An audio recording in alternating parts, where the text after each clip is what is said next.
Olá, uma excelente tarde para você. Obrigado por essa companhia boa. Nós aqui juntos mais uma vez nesse sabadão, chegando com o nosso agro, trazendo sempre as principais notícias, novidades importantes para a agricultura, pecuária, muitos assuntos. Confira a partir de agora os destaques do nosso programa de hoje. A estiagem deixa os níveis dos reservatórios em situação crítica. E um projeto de criação de rãs, que é a ranicultura, fornece uma carne saudável, saborosa e muito nutritiva. E uma fazenda que trabalha de janeiro a janeiro em uma engrenagem sustentável com 5 safras durante o ano. E não tem jeito, não é verdade? A gente tenta fugir do assunto, mas acabamos sempre voltando, porque o calor tá aí, não chove, e essa estiagem preocupa não só a você, a mim, a todos nós, mas também o país inteiro, o estado de São Paulo, a nossa região. E olha só, os níveis dos reservatórios são preocupantes nesse momento. Por exemplo, a usina hidrelétrica de Marimbondo enfrenta uma situação crítica, com um volume útil do reservatório em pouco mais de 35%. É muito pouca água. O índice é o pior desde novembro de 2022, quando o nível baixou um pouco mais. Na época estava em 32%. Veja só. Os efeitos da estiagem já são evidentes no volume do reservatório da usina hidrelétrica de Marimbondo, a segunda maior potência instalada na divisa dos estados de São Paulo e Minas Gerais. A represa de Marimbondo perdeu 2% em 3 dias. Por que isso acontece em termos de volume útil da represa? Aconteceu porque a entrada de água no reservatório está inferior à saída de água desse reservatório. A usina hidrelétrica de Marimbondo enfrenta atualmente uma situação crítica, com o volume útil do reservatório em pouco mais de 35%. Esse índice é considerado o pior desde novembro de 2022, quando o nível chegou a 32%. Um levantamento mostra que a situação da usina é a mais preocupante na bacia do Rio Grande. A unidade Marechal Mascarenhas de Moraes aparece com um volume no reservatório em 76,31%.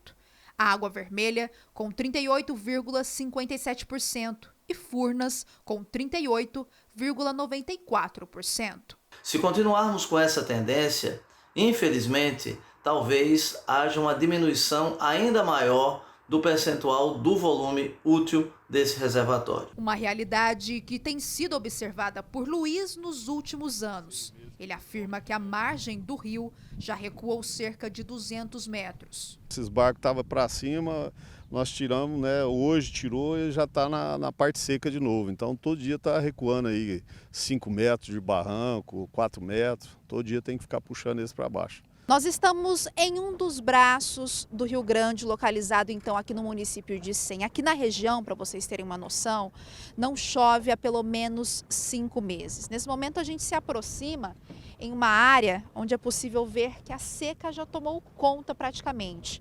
Aquela área de vegetação mais amarelada ao fundo era toda coberta pelo rio. E agora a gente vê esse cenário de seca.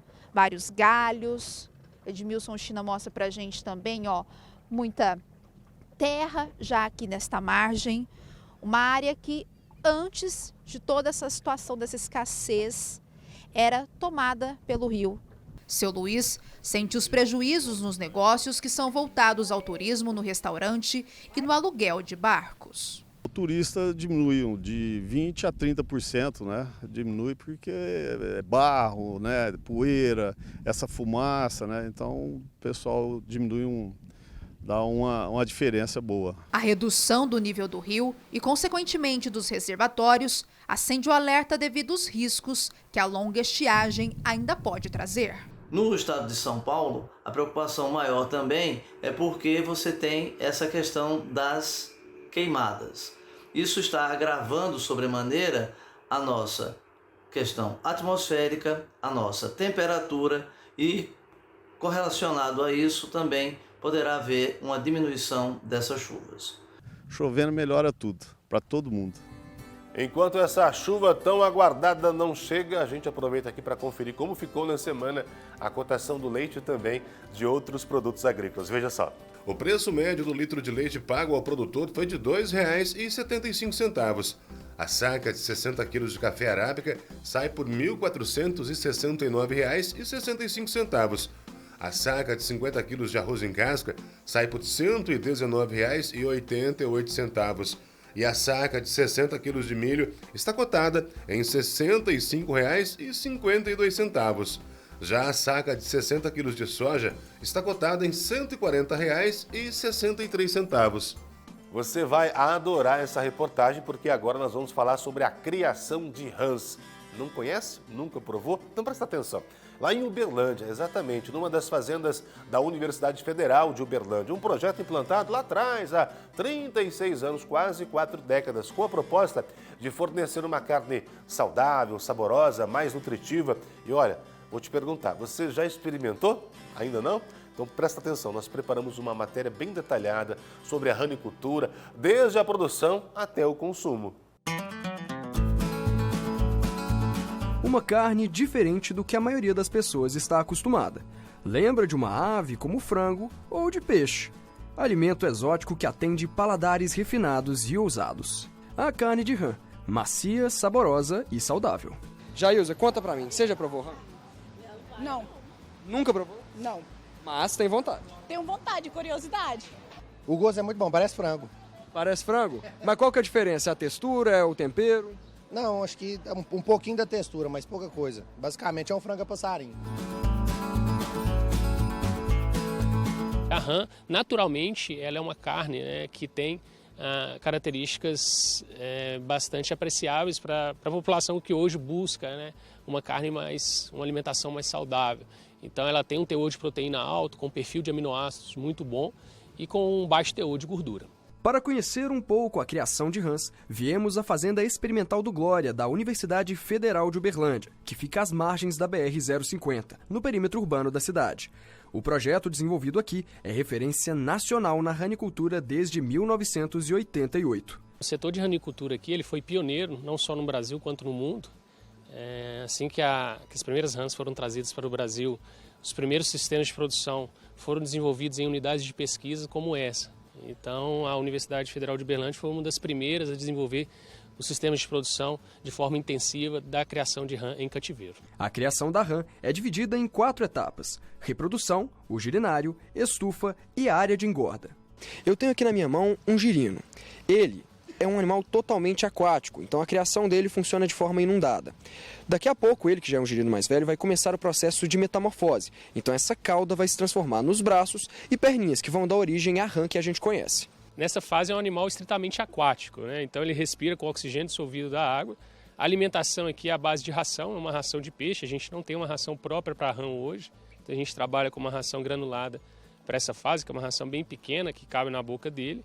E é um animal que nesse processo que ele está se alimentando, ele está crescendo e aos poucos sofrendo todas as metamorfoses dessa espécie animal. Para esses animais que estão nesse período agora de inverno, eles vão levar um tempo maior. Os animais que vão sofrer a metamorfose no período de verão, eles vão sofrer essa metamorfose mais rápido. Então isso pode variar num período de 2 até 6 meses de metamorfose até finalizar esse processo. O animal ele vai deixar de ser um animal estritamente aquático para se tornar um animal terrestre. Então primeiro ele vai ter a exteriorização dos membros, vai absorver a sua cauda e externar os membros anteriores e posteriores, vai passar a ter uma respiração aérea, né? Então vai desenvolver os pulmões e vai deixar de ser um animal onívoro para passar a ser um animal carnívoro quando no ambiente terrestre. Depois dos tanques, a próxima fase do crescimento é nessa estufa. Essa aqui na minha mão já é uma rã jovem. Ela já passou pelo processo de metamorfose e agora fica nesses tanques para reaprender os hábitos alimentares e desenvolver então uma alimentação mais carnívora, de pequenos insetos. E agora o processo é de crescimento até ela chegar na fase da engorda, onde ela já passa para comercialização. Aqui a gente faz a alimentação desses animais 4 vezes ao dia, né, com a ração também uma ração de peixe, mas uma ração mais proteica. E a gente faz a limpeza diária dessas baias para que o ambiente esteja sempre limpo para a produção. Do ponto de vista sanitário é muito importante. o animal ainda tem que estar em contato com a água. A rã, ela é um animal que tem que estar em contato constante com a água, porém já com uma respiração aérea. Então ela fica com as patinhas no chão e a cabeça para fora da água. Aqui ela já tem a anatomia de uma rã adulta, né? Ela só é menor do que uma rã adulta. Então a gente tem aqui, né, os membros anteriores, os membros posteriores já bem externalizados, né? Um animal já com a anatomia de um animal adulto, porém menor. Já no processo de engorda, as rãs são separadas entre machos e fêmeas e ficam em tanques até chegar ao peso ideal para o abate. Aqui a gente vai alimentando ela ainda naquele perfil de 4 vezes ao dia, até que esse animal chegue no peso de abate em torno de 400 gramas. Quando esse animal chega nesse peso, a gente seleciona os animais que estão aptos para serem abatidos. Eles passam por um período de jejum em torno de 48 horas para que eles possam ser levados para o abatedor. É importante a gente diferenciar, né, a rã do sapo e da perereca, né? São animais de espécies diferentes, apesar de serem anfíbios, do mesmo grupo dos anuros. A rã, dentre esses grupos, é a única comestível. Tá? Então a rã ela tem essa característica, né, de uma pele mais lisa, um animal que tem os membros posteriores bem hipertrofiados, que para fins comestíveis é bastante apreciado. O Brasil é o segundo maior criador de rãs do mundo. Os principais produtores estão no centro-oeste do país. A ranicultura chegou aqui em 1935, com o primeiro ranário na Baixada Fluminense, no Rio de Janeiro. A carne é considerada nobre e o quilo não sai por menos de R$ 80. E tem alto valor nutritivo. Em uma porção de 100 gramas de carne de rã, há cerca de 16 gramas de proteínas e tem poucas calorias. A produção da fazenda na universidade tem destino certo, o mercado local. Fomos até um dos restaurantes que servem a carne de rã. Fica no centro de Uberlândia. Por aqui, a rã empanada é o carro-chefe e vem gente de longe para experimentar.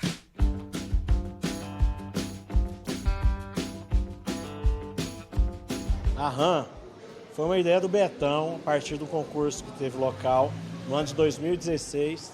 Ele queria algo que chamasse atenção, não só no nome, mas também no aspecto do prato. Aí veio a ideia de fazer a perereca da vizinha, que é a rã empanada, purezinho de batata e o vinagrete picante. Quando ela vem, tem alguns que gostam, chama atenção e desperta o apetite, já outros que não são tão chegados. Mas depois que prova? Depois que prova, acaba querendo. Dependendo, vem picadinho, tudo, aí vai pra dentro. Como que essa carne é preparada? Ela já chega pra você limpinha, né? Já limpinha, congelada, aí a gente descongela e tempera. Aquele limãozinho, pimentinha, tempero da casa. E depois pra empanar? Pra empanar, farinha de trigo, ovos, farinha de rosca.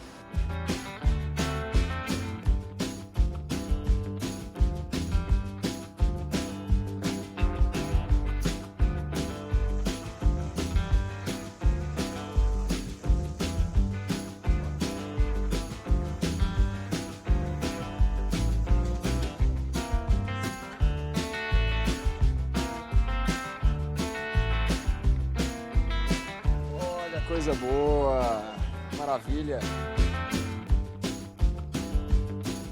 Betão, conta pra mim, antes da gente começar a comer esse prato, tem quanto tempo esse prato faz sucesso aqui na casa? Ai, caramba, aí você me pegou, acho que é desde 2014. Nossa, em 10 anos que esse prato faz sucesso? É, faz 10 anos. E o povo pede mesmo, come tranquilo? Olha, isso aí, do mesmo jeito que tem quem rejeita, tem os que amam. Mas mais amam do que rejeitam, sabe? E quem rejeita é porque não comeu ainda, né? Ah, é porque não experimentou, né? Experimentou, acabou. Aí vai passar a gostar. Então, pera aí. Então vamos fazer esse teste já de uma vez. Manel, chega pra cá, vamos lá. Ó. Eu aqui, ó, vou fazer já o meu primeiro teste na perninha. Ó, carnudinha, parece um frango, macia, tá? Vamos ver, ó. A bundinha é o filé mignon. Ô, é bom, viu? Tem que ser comido assim, ó, na mão. Eu vou falar, a Cláudia mandou bem, tá? Que, ó, dá pra sentir o limão, a pimentinha, o tempero da casa, que ela não quis contar pra gente o que era. A cozinheira é muito boa, pode ter certeza. E a carne também é, viu? Muito bom.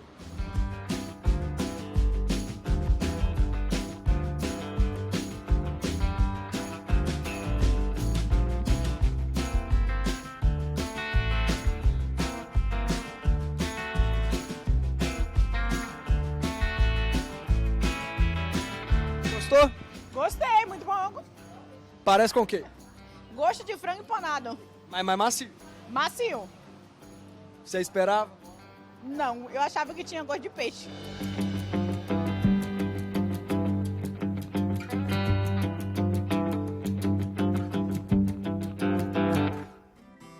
Vamos conferir agora como andam as cotações no mercado da carne, veja. A arroba do boi vale em média R$ 281 e o quilo do suíno vivo sai por R$ 8,96. Nosso agro vai para um rápido intervalo, rápido mesmo. Na volta a gente chega com muita informação e juntos vamos ver que a economia circular integra lavoura e pecuária. Olá, uma excelente tarde para você. Obrigado por essa companhia boa. Nós aqui juntos mais uma vez nesse sabadão, chegando com o nosso agro, trazendo sempre as principais notícias, novidades importantes para a agricultura, pecuária, muitos assuntos. Confira a partir de agora os destaques do nosso programa de hoje.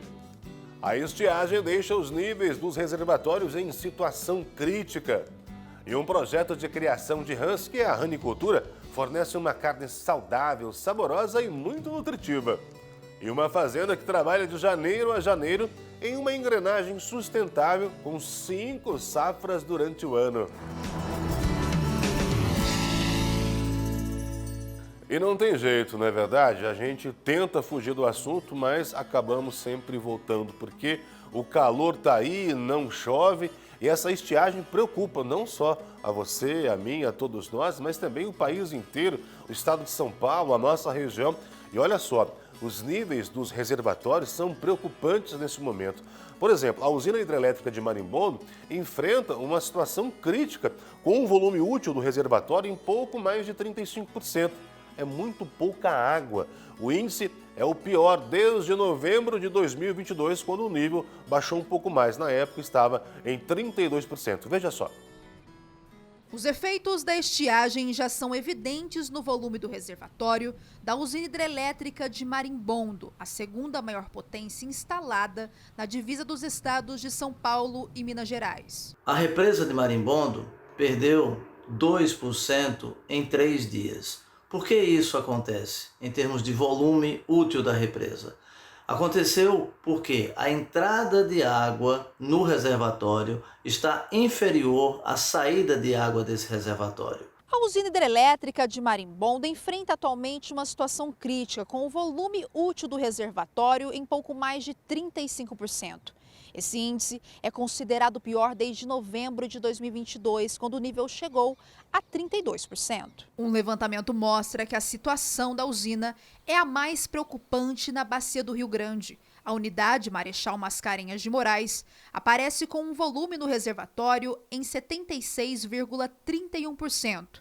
A Água Vermelha com 38,57% e Furnas com 38,94%. Se continuarmos com essa tendência, infelizmente, talvez haja uma diminuição ainda maior do percentual do volume útil desse reservatório. Uma realidade que tem sido observada por Luiz nos últimos anos. Ele afirma que a margem do rio já recuou cerca de 200 metros. Esses barcos estavam para cima, nós tiramos, né? Hoje tirou e já está na parte seca de novo. Então todo dia está recuando aí 5 metros de barranco, 4 metros. Todo dia tem que ficar puxando esse para baixo. Nós estamos em um dos braços do Rio Grande, localizado então aqui no município de Icém. Aqui na região, para vocês terem uma noção, não chove há pelo menos 5 meses. Nesse momento a gente se aproxima em uma área onde é possível ver que a seca já tomou conta praticamente. Aquela área de vegetação mais amarelada ao fundo era toda coberta pelo rio. E agora a gente vê esse cenário de seca. Vários galhos. Edmilson China mostra pra gente também, ó, muita terra já aqui nesta margem. Uma área que antes de toda essa situação dessa escassez era tomada pelo rio. Seu Luiz sente os prejuízos nos negócios que são voltados ao turismo, no restaurante e no aluguel de barcos. O turista diminui de 20% a 30%, né? Diminui porque é barro, né? Poeira, essa fumaça, né? Então o pessoal diminui dá uma diferença boa. A redução do nível do rio e, consequentemente, dos reservatórios acende o alerta devido aos riscos que a longa estiagem ainda pode trazer. No estado de São Paulo, a preocupação maior também é porque você tem essa questão das queimadas. Isso está agravando sobremaneira a nossa questão atmosférica, a nossa temperatura e, correlacionado a isso, também poderá haver uma diminuição dessas chuvas. Chovendo melhora tudo, para todo mundo. Enquanto essa chuva tão aguardada não chega, a gente aproveita aqui para conferir como ficou na semana a cotação do leite e também de outros produtos agrícolas. Veja só. O preço médio do litro de leite pago ao produtor foi de R$ 2,75. A saca de 60 quilos de café arábica sai por R$ 1.469,65. A saca de 50 quilos de arroz em casca sai por R$ 119,88. E a saca de 60 quilos de milho está cotada em R$ 65,52. Já a saca de 60 quilos de soja está cotada em R$ 140,63. Você vai adorar essa reportagem porque agora nós vamos falar sobre a criação de rãs. Não conhece? Nunca provou? Então presta atenção. Lá em Uberlândia, exatamente, numa das fazendas da Universidade Federal de Uberlândia, um projeto implantado lá atrás, há 36 anos, quase 4 décadas, com a proposta de fornecer uma carne saudável, saborosa, mais nutritiva. E olha, vou te perguntar, você já experimentou? Ainda não? Então presta atenção, nós preparamos uma matéria bem detalhada sobre a ranicultura, desde a produção até o consumo.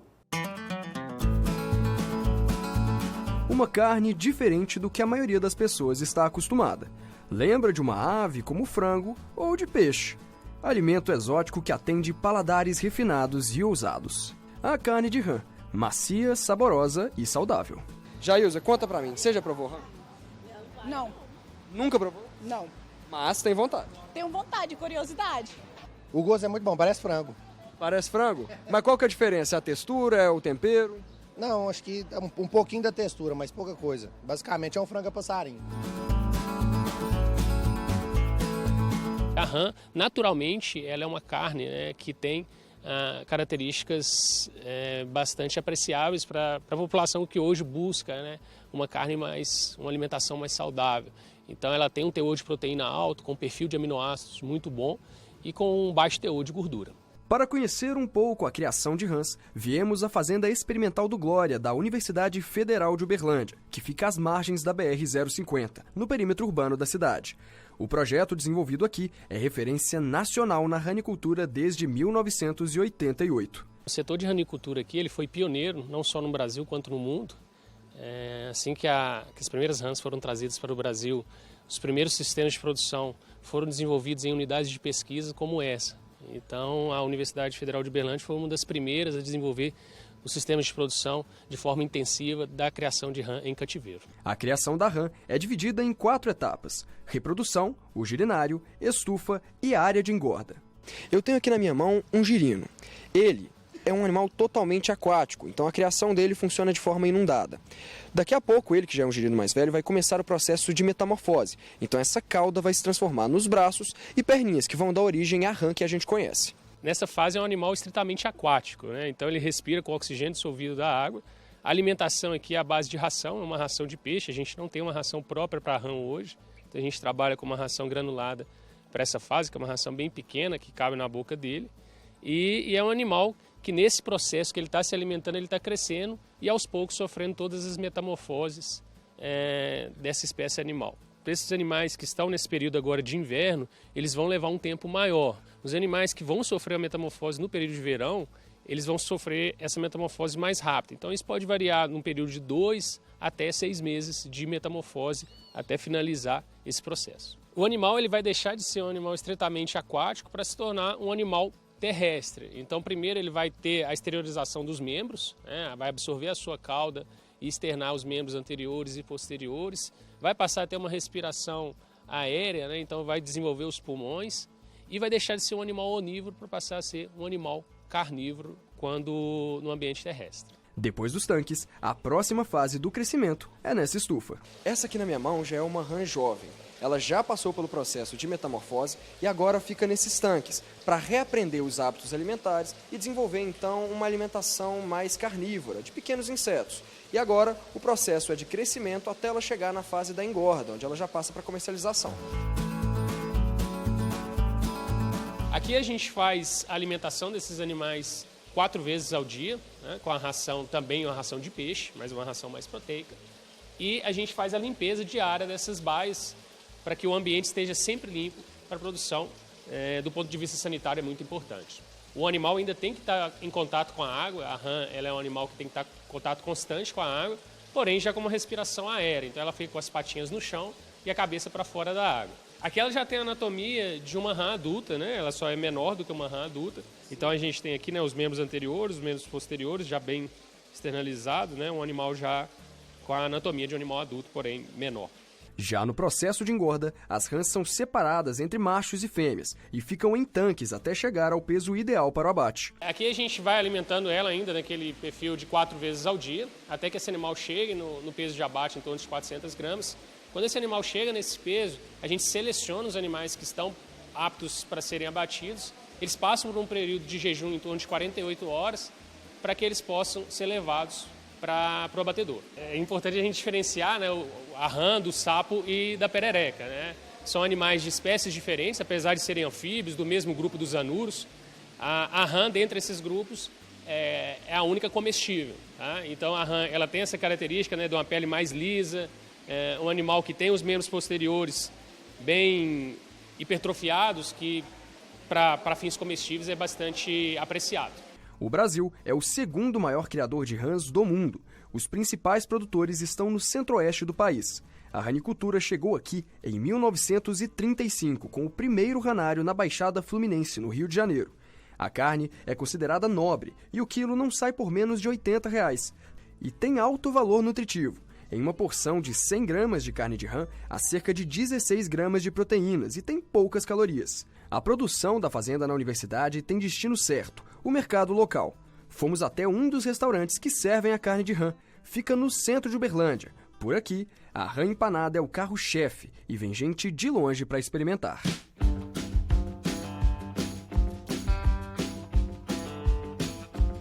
A rã foi uma ideia do Betão, a partir do concurso que teve local, no ano de 2016.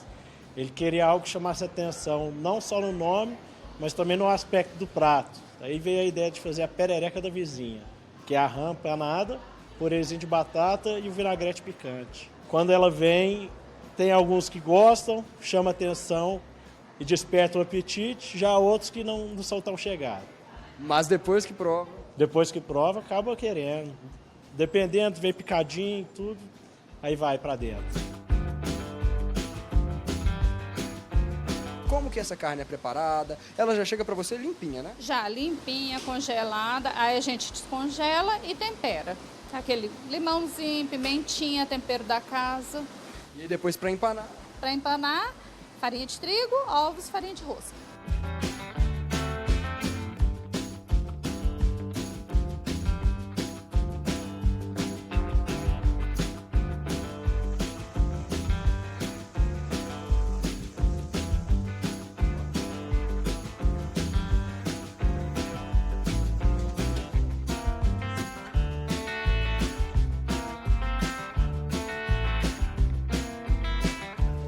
Coisa boa, maravilha. Betão, conta pra mim, antes da gente começar a comer esse prato, tem quanto tempo esse prato faz sucesso aqui na casa? Ai, caramba, aí você me pegou. Acho que é desde 2014. Nossa, em 10 anos que esse prato faz sucesso? É, faz 10 anos. E o povo pede mesmo, come tranquilo? Olha, isso aí, do mesmo jeito que tem quem rejeita, tem os que amam. Mas mais amam do que rejeitam, sabe? E quem rejeita é porque não comeu ainda, né? Ah, é porque não experimentou, né? Experimentou, acabou. Aí vai passar a gostar. Então, pera aí. Então, vamos fazer esse teste já de uma vez. Manel, chega pra cá, vamos lá. Ó. Eu aqui, ó, vou fazer já o meu primeiro teste na perninha. Ó, carnudinha, parece um frango, macia, tá? Vamos ver, ó. A bundinha é o filé mignon. Pô, é bom, viu? Tem que ser comido assim, ó, na mão. Eu vou falar, a Cláudia mandou bem, tá? Que ó, dá pra sentir o limão, a pimentinha, o tempero da casa, que ela não quis contar pra gente o que era. A cozinheira é muito boa, pode ter certeza. E a carne também é, viu? Muito bom.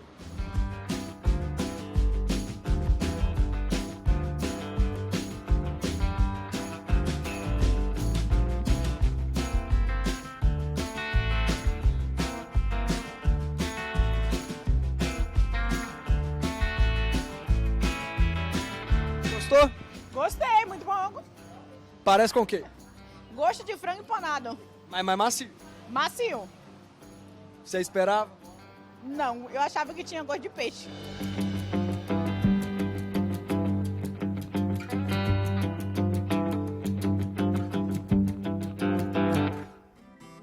Vamos conferir agora como andam as cotações no mercado da carne, veja.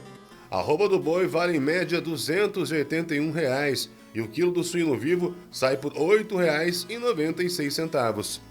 Nosso agro vai para um rápido intervalo, rápido mesmo. Na volta a gente chega com muita informação e juntos vamos ver que a economia circular integra lavoura e pecuária.